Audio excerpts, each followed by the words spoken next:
Hi friends, welcome to my YouTube channel. I hope ಎಲ್ಲರೂ ಚೆನ್ನಾಗಿದ್ದೀರ ಅಂದ್ಕೊಂಡಿದ್ದೀನಿ. ನಾನು ಚೆನ್ನಾಗಿದ್ದೀನಿ. ನಾನೊಂದು ಮನೆಯಲ್ಲೇ ಮಸಾಲೆ ಪೂರಿ ಮಾಡೋದನ್ನು ತೋರಿಸ್ತಿದ್ದೀನಿ. ನೋಡಿ, ಒಂದು 1/4 kg ಅಷ್ಟು ಆಲೂಗಡ್ಡೆನ ತೊಗೊಂಡು ಸ್ವಲ್ಪ ಸಾಲ್ಟ್ನ ಹಾಕಿ ನೀರು ಹಾಕ್ಬಿಟ್ಟು ಬೇಯಿಸ್ಕೊಳ್ತಾ ಇದ್ದೀನಿ. ನೋಡಿ, ಬೆಂದಾಗಿತ್ತು. ನಾನು ಇವಾಗ ಚೆನ್ನಾಗಿ ಸ್ಮ್ಯಾಶ್ನ ಮಾಡ್ಕೊಂಡಿದ್ದೀನಿ. ಎಲ್ಲ ಚೆನ್ನಾಗಿ ಕಿವುಚಿದ್ದೀನಿ ಕೈನಲ್ಲೇ. ಓಕೆ, ಇದಕ್ಕೆ ಸ್ವಲ್ಪ ಕೊತ್ತಂಬರಿ ಸೊಪ್ಪನ್ನ ಹಾಕ್ಕೊಳ್ತಾ ಇದ್ದೀನಿ. ಮತ್ತು ಒಂದು ಈರುಳ್ಳಿನ ಹಾಕ್ಕೊಂಡು ಚೆನ್ನಾಗಿ ಕೈನಲ್ಲೇ ಚೆನ್ನಾಗಿ ಮಿಕ್ಸರ್ ಮಾಡ್ಕೊಳ್ಳೋಣ. ಸೂಪರಾಗಿರುತ್ತೆ, ತುಂಬಾ ಚೆನ್ನಾಗಿತ್ತು. ಒಮ್ಮೆ ಮನೆಯಲ್ಲೇ ಮಾಡಿ ನೋಡಿ, ಸೂಪರಾಗಿರುತ್ತೆ. ಕೈನಲ್ಲೇ ತುಂಬ ಚೆನ್ನಾಗಿ ಅದನ್ನು ಮಿಕ್ಸ್ ಮಾಡ್ಕೋಬೇಕು. ಈರುಳ್ಳಿ ಮತ್ತು ಕೊತ್ತಂಬರಿ ಸೊಪ್ಪು ಹಾಕಿರೋದನ್ನು ಚೆನ್ನಾಗಿ ಮಿಕ್ಸ್ ಮಾಡ್ಕೊಳ್ಳಿ ಕ್ಲೀನಾಗಿ. ಓಕೆನಾ, ಎಲ್ಲ ಹೊಂದ್ಕೊಳ್ಬೇಕು, ಈರುಳ್ಳಿ ಮತ್ತು ಕೊತ್ತಂಬರಿ ಸೊಪ್ಪು ಎಲ್ಲ. ಸ್ವಲ್ಪ ರೆಡ್ ಚಿಲ್ಲಿ ಪೌಡರ್ನ ಹಾಕ್ಕೊಳ್ತಿದ್ದೀನಿ ನಾನು. ಸ್ವಲ್ಪ ಹಾಕ್ಕೊಳ್ಳಿ ರೆಡ್ ಚಿಲ್ಲಿ ಪೌಡರು, ಏಕೆಂದರೆ ನಾವು ಮೆಣಸು ಮತ್ತು ಹಸಿಮೆಣಸಿನ್ಕಾಯಿ ಎಲ್ಲ ಯೂಸ್ ಮಾಡಿದ್ದೀವಿ. ಹಾಗಾಗಿ ಇದರಲ್ಲಿ ಸ್ವಲ್ಪ ನೀವು ಬೇಕಂದರೆ ಹಾಕ್ಕೊಳ್ಬೋದು, ಇಲ್ಲ ಬೇಡ ಅಂದ್ರೂ ಬಿಡ್ಬೋದು. ಸ್ವಲ್ಪ ಸ್ಪೈಸಿ ಆಗಿರಲಿದ್ರೆ ಖಂಡಿತ ಹಾಕ್ಕೊಳ್ಳಿ. ಓಕೆ, ಸ್ವಲ್ಪ ಜೀರಾ ಪೌಡರು, ಒಂದು 1/4 ಚಮಚದಷ್ಟು ಜೀರಾ ಪೌಡರ್ನ ಹಾಕ್ಕೊಳ್ತಾಯಿದ್ದೀನಿ. ಹಾಕ್ಬಿಟ್ಟು ಚೆನ್ನಾಗಿ ಮಿಕ್ಸಿನ ಮಾಡ್ಕೊಳ್ಳೋಣ. ಇದೊಂದು ಸ್ಟೆಪ್ಪಿಂಗ್ ಒಳಗಡೆ ನಾವು ಪೂರಿ ಒಳಗಡೆ ಹಾಕ್ಕೊಳ್ತೀವಲ್ವ, ಸ್ಟೆಪ್ಪಿಂಗ್ಸ್ ಅಂತಲೇ ಹೇಳ್ಬೋದು ನಾವು ಇದನ್ನು. ಓಕೆನಾ, ಈ ಥರ ಚೆನ್ನಾಗಿ ಮಿಕ್ಸನ್ನ ಮಾಡಿ ಮತ್ತು ಸ್ವಲ್ಪ ಸಾಲ್ಟು, ಪುಡಿ ಉಪ್ಪನ್ನ ಹಾಕ್ಕೊಳ್ತಾಯಿದ್ದೀನಿ. ಚೆನ್ನಾಗಿ ಕೈನಲ್ಲೇ ಚೆನ್ನಾಗಿ ಮಿಕ್ಸ್ ಮಾಡಿ ಇದೊಂದು ಮಸಾಲೆ ರೆಡಿ ಮಾಡಿ ಇಟ್ಕೊಂಬಿಡೋಣ.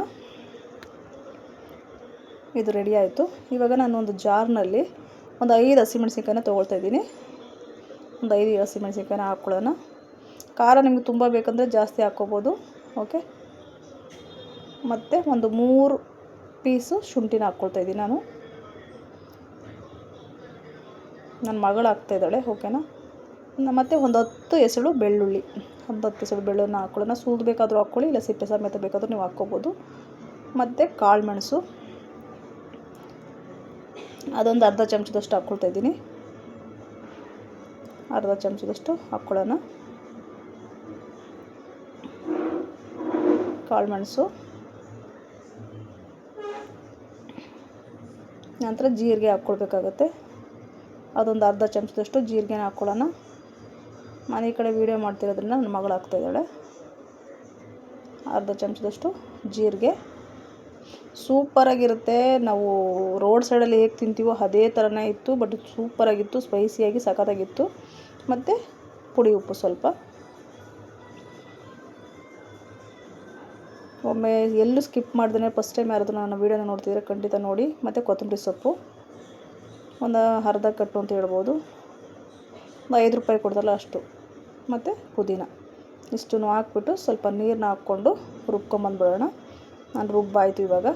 ನೋಡಿ, ಎಷ್ಟು ಕಲರ್ಫುಲ್ಲಾಗಿ ಒಂದು ಚಟ್ನಿ ರೆಡಿ ಆಯಿತು. ಇದು ಪಾನಿ ಅಂತಲೇ ಹೇಳ್ಬೋದು ನಾವು. ಓಕೆನಾ, ಇದನ್ನು ಒಂದು ಬೌಲ್ನಲ್ಲಿ ನಾನು ಶಿಫ್ಟ್ ಮಾಡ್ಕೊಳ್ತೇನೆ. ಬೌಲ್ನಲ್ಲಿ ಶಿಫ್ಟ್ ಮಾಡಿ ಇದನ್ನು ರೆಡಿ ಮಾಡಿ ಇಟ್ಕೊಂಬಿಡೋಣ. ಖಂಡಿತ ಒಮ್ಮೆ ಟ್ರೈ ಮಾಡಿ ಫ್ರೆಂಡ್ಸ್. ಯಾರಾದರೂ ಹೊಸ್ದಾಗಿ ನೋಡ್ತೀರಾ ಪ್ಲೀಸ್ ಸಬ್ಸ್ಕ್ರೈಬ್ ಮಾಡ್ಕೊಳ್ಳಿ ನನ್ನ ಚಾನಲ್ನ. ಹಾಗೆ ವೀಡಿಯೋನ ಎಲ್ಲೂ ಸ್ಕಿಪ್ ಮಾಡಿದ್ರೆ ವೀಡಿಯೋನ ನೋಡಿ. ಹಾಗೆ ನಿಮ್ಮ ಫ್ರೆಂಡ್ಸು ಫ್ಯಾಮಿಲಿಗೆ ಎಲ್ರಿಗೂ ಶೇರ್ ಮಾಡಿ. ಈ ವಿಡಿಯೋ ಖಂಡಿತ ನಿಮಗೆ ಉಪಯೋಗ ಆಗುತ್ತೆ ಅಂತ ಅಂದ್ಕೊತೀನಿ. ಎಲ್ಲ ಕ್ಲೀನಾಗಿ ತೊಳೆದು ಅದರ ನೀರನ್ನೆಲ್ಲ ಹಾಕ್ಕೊಂಡು ಜಾರಿಂದ ನೀರು ಚೆನ್ನಾಗಿ ಸ್ವಲ್ಪ ವಾಶ್ ಮಾಡಿ ಹಾಕ್ಕೊಂಬಿಡೋಣ, ಯಾಕೆಂದರೆ ವೇಸ್ಟ್ ಮಾಡೋದು ಬೇಡಲ್ವ. ಮತ್ತು ಚಾಟ್ ಮಸಾಲ, ಅದು ಒಂದು 1/4 ಚಮಚದಷ್ಟು ಚಾಟ್ ಮಸಾಲನ ಹಾಕ್ಕೊಂಡ್ರೆ ಅದು ಫ್ಲೇವರು ಸೂಪರಾಗಿರುತ್ತೆ. ಇದ್ದರೆ ಹಾಕ್ಕೊಳ್ಳಿ, ಇಲ್ಲಾಂದರೆ ನೀವು ಸ್ಕಿಪ್ ಮಾಡ್ಬೋದು. ನಮ್ಮ ಮನೆಯಲ್ಲಿ ಇತ್ತು, ನಾನು ಹಾಕ್ಕೊಳ್ತಾಯಿದ್ದೀನಿ. ಒಂದು ಚಿಕ್ಕ ಸ್ಪೂನಲ್ಲಿ ಒಂದು 1/4 ಚಮಚ ಓಕೆ ಹಾಕ್ಕೊಂಡು ಚೆನ್ನಾಗಿ ಮಿಕ್ಸನ್ನು ಮಾಡಿಬಿಡೋಣ. ಮಿಕ್ಸ್ ಮಾಡಿಬಿಟ್ಟು ಒಂದು ಸೈಡಲ್ಲಿ ಎತ್ತಿಟ್ಕೊಳ್ಳೋಣ. ಇವಾಗ ಇದನ್ನು ರೆಡಿ ಆಗೋಯಿತು ಪಾನಿ. ಮನೆಯಲ್ಲೇ ಹೆಲ್ದಿಯಾಗಿ ಸೂಪರಾಗಿ ಮಾಡ್ಕೊಂಡು ತಿನ್ಬೋದು ಫ್ರೆಂಡ್ಸ್. ಓಕೆ, ಮತ್ತು ಇನ್ನೊಂದು ಚಟ್ನಿನ ಮಾಡೋಣ. ನಾನೊಂದು ಜಾರನ್ನ ತೊಗೊಂಡಿದ್ದೀನಿ. ಇದಕ್ಕೆ ಖರ್ಜೂರ ಬರುತ್ತಲ್ವ, ಅದು ಒಂದು 5-6 ಖರ್ಜೂರನ ತೊಗೊಂಡಿದ್ದೀನಿ, ಸಿಹಿ ಬೀಜನ ತೆಗೆದ್ಬಿಟ್ಟು. ಮತ್ತು ಸ್ವಲ್ಪ ಬೆಲ್ಲ, ಒಂದು 25-20 ಗ್ರಾಮ್ ಅಂತಲೇ ಹೇಳ್ಬೋದು.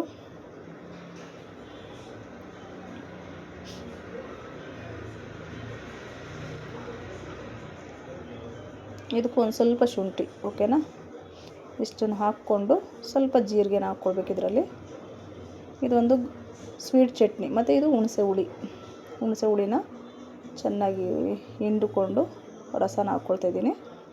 ಇಷ್ಟನ್ನು ಹಾಕಿಬಿಟ್ಟು ಗ್ರೈಂಡ್ ಮಾಡ್ಕೊಳ್ಳೋದು. ನೋಡಿ ರೆಡಿಯಾಗಿದೆ. ಎಷ್ಟು ಚೆನ್ನಾಗಿ ಸ್ವೀಟ್ ಚಟ್ನಿ ಇದು. ನೋಡಿ ಎಷ್ಟು ಸಖತ್ತಾಗಿದೆ. ಇದನ್ನು ಆ್ಯಕ್ಚುಲಿ ಸ್ವಲ್ಪ ಒಲೆ ಮೇಲೆ ಇಟ್ಬಿಟ್ಟು ಬಿಸಿನ ಮಾಡ್ಕೋಬೇಕು. ಅದು ನಾನು ವೀಡಿಯೋ ಮಾಡಿಲ್ಲ. ಸ್ವಲ್ಪ ಇಟ್ಬಿಟ್ಟು ಸ್ವಲ್ಪ ಒಂದು ಕುದಿ ಬರೋವರೆಗೂ ಕೈನಲ್ಲಿ ಮಿಕ್ಸ್ ಮಾಡ್ತಾ ಬಿಸಿ ಮಾಡ್ಕೊಳ್ಳಿ ಇದನ್ನು. ಓಕೆನಾ. ಸ್ಟವ್ ಮೇಲೆ ಇಟ್ಕೊಂಡು ಅದು ವೀಡಿಯೋನ ನಾನು ಮಾಡಲಿಲ್ಲ ಫ್ರೆಂಡ್ಸ್, ಸ್ಕಿಪ್ ಆಗಿದೆ. ಓಕೆನಾ. ಸ್ವಲ್ಪ ಕುದಿಸ್ಕೊಂಬಿಟ್ಟು ಚೆನ್ನಾಗಿ ಮಿಕ್ಸ್ ಮಾಡಿಬಿಟ್ಟು ಈ ಥರ ಸ್ಟವ್ ಮೇಲೆ ಇಟ್ಬಿಟ್ಟು ಹೀಗೆ ಮಿಕ್ಸ್ ಮಾಡ್ತಿದ್ವಲ್ಲ ಹಾಗೆ ಸ್ವಲ್ಪ ತಿರುಗಿಸ್ತಾ ಇರಿ. ಮತ್ತು ಸ್ವೀಟ್ ಚಟ್ನಿ ರೆಡಿ ಆಯಿತು. ಈ ಥರ ಚೆನ್ನಾಗಿ ನೋಡಿ ಎಷ್ಟು ಸಖತ್ತಾಗಿ ಕಾಣಿಸ್ತಿದೆ. ಸ್ಟವ್ ಮೇಲೆ ಇಡೋದನ್ನ ಮರೆಯೋಕ್ಕೆ ಹೋಗಬೇಡಿ. ಓಕೆ. ಸ್ವಲ್ಪ ಒಂದು 5 ನಿಮಿಷ ಸ್ಟವ್ ಮೇಲೆ ಇಟ್ಬಿಟ್ಟು ಸ್ವಲ್ಪ ಮಿಕ್ಸ್ ಮಾಡ್ತಾ ಇರಬೇಕು ಅಷ್ಟೇ. ನಂತರ ನಾನು ಒಂದು ಕಡೆ ಎಣ್ಣೆನ ಇಟ್ಕೊಂಡು ಇವಾಗ ಪೂರಿಗಳನ್ನ ರೆಡಿಮೇಡ್ ತಗೊಂಡು ಬಂದಿದ್ದೆ. ಇದನ್ನು ನಾನು ಹಾಕ್ತೀವಿ. ಒಂದು 5 ಹಾಕ್ಕೊಂಡು ಬೇಯಿಸ್ಕೊಳ್ಳೋಣ. ಎಷ್ಟು ಸಖತ್ತಾಗಿ ಊದ್ಕೊಳ್ಳುತ್ತೆ ನೋಡಿ. ಇವಾಗ ನೀವೇ ಎಷ್ಟು ದಪ್ಪ ದಪ್ಪ ಬರುತ್ತೆ ನೋಡಿ. ವಾವ್, ಎಷ್ಟು ಸಖತ್ತಾಗಿದೆ ನೋಡಿ. ಈ ಥರ ತಂದರೆ ನಮ್ಮ ಮನೆಯಲ್ಲೇ ಹೆಲ್ದಿಯಾಗಿ ನಾವು ಸೂಪರಾಗಿ ಮಾಡ್ಕೋಬೋದು. ಪೂರಿನ ನಾನು ರೆಡಿ ಮಾಡಿ ಇಟ್ಕೊಂಡೆ. ನೋಡಿ ರೆಡಿ ಆಯಿತು ಇದು ಪೂರಿನೂ. ಖಂಡಿತ ಒಮ್ಮೆ ಟ್ರೈ ಮಾಡಿ ಕಮೆಂಟ್ನಲ್ಲಿ ತಿಳಿಸಿ ಹೇಗೆ ಬಂತು ಅಂತ ನಿಮ್ಮ ಮನೆಯಲ್ಲಿ. ಓಕೆನಾ. ಎಲ್ಲ ಪೂರಿನೂ ಹಾಕಿ ರೆಡಿ ಮಾಡಿ ಇಟ್ಕೊಂಡಾಯಿತು ನಾನಿವಾಗ.